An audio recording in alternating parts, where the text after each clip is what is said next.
Imagine standing on the banks of the river Nile, the heart of ancient Egypt. Suddenly, the water turns a ghastly red, fish float lifeless, and the river becomes a symbol of death. This is the first of 10 devastating plagues, a scene of ecological disaster that has echoed through history. Was this a divine miracle, or could nature explain it? Ancient texts call it the hand of God, but modern science suggests natural forces might be at play. The Nile's transformation would have shattered the Egyptians' sense of order and security. Their gods were tied to the river. Its corruption was a direct assault on their beliefs and survival. The psychological shock was as profound as the physical devastation. As we explore the plagues, we'll search for clues in both nature and ancient stories. The plagues are more than disasters. They're a human drama that challenges our understanding of the world. The river of blood is just the beginning of a cascade that would change history. What follows is a journey through faith, science, and the mysteries that connect them. The story forces us to question, miracle or natural catastrophe? Let's begin unraveling the mystery. From the blood-red Nile, a second plague erupts. Frogs swarm Egypt, invading every home. Next come lice and flies rising from the chaos, spreading filth and disease. The plagues escalate. Livestock die. Boils afflict people and animals. Egypt's strength crumbles. Hail and fire rain down, destroying crops. Locusts follow, devouring what's left. Starvation looms as Egypt's food supply vanishes. Darkness falls for 3 days, isolating and terrifying a sun-worshipping nation. The final blow, the death of the firstborn, breaking Pharaoh's will. Each plague strikes deeper, nature, body, spirit, systematically dismantling Egypt's power. The disasters are relentless, each one building on the last. The kingdom is left devastated, its people desperate for relief. The stage is set for liberation. Could science explain these plagues? Some propose a domino effect, starting with the Nile's transformation. Drought and heavy rains could have washed red clay and toxic algae into the river, killing fish and driving frogs ashore. With frogs gone, insects like lice and flies multiplied, feeding on decaying animals. The environmental collapse set off a chain reaction, each plague a consequence of the last.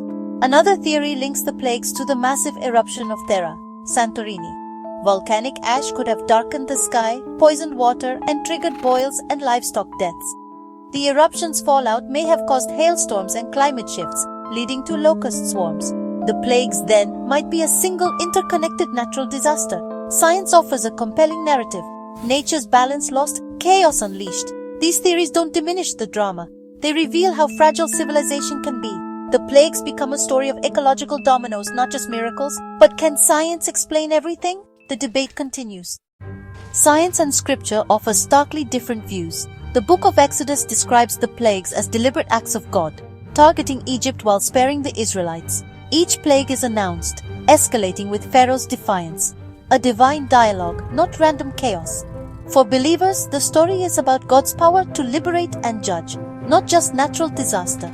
Some argue the events could be natural, later interpreted as miracles. Ancient peoples, facing catastrophe, saw the hand of God in nature's fury. The story becomes a search for meaning in disaster, a theological lens on real events. Science asks how, faith asks why. Both seek truth, but in different ways. The plagues endure as both history and sacred narrative. The debate reveals how we try to understand our world. Miracle or nature, the story's power remains. Beyond science and scripture, the plagues are a lesson in justice and mercy. They respond to oppression, warning that injustice brings ruin to the oppressor. Pharaoh's hardened heart leads Egypt to destruction, a timeless warning about power. Yet, before each plague, Pharaoh is offered a choice, relent or face disaster. The goal isn't destruction, but change, a chance for mercy. The story explores the tension between justice and compassion, still relevant today. The plagues also serve as a metaphor for ecological justice. Pollution leads to disease. Environmental abuse brings unforeseen consequences. In an age of climate crisis, the story feels urgent, a reminder of our interconnectedness. If a plague struck today, would it be environmental collapse, famine, or darkness that changes us most? Perhaps the real impact would be moral, a crisis forcing us to confront our responsibilities. The plagues endure because they challenge us to seek justice in a fragile world. Their message is as vital now as ever.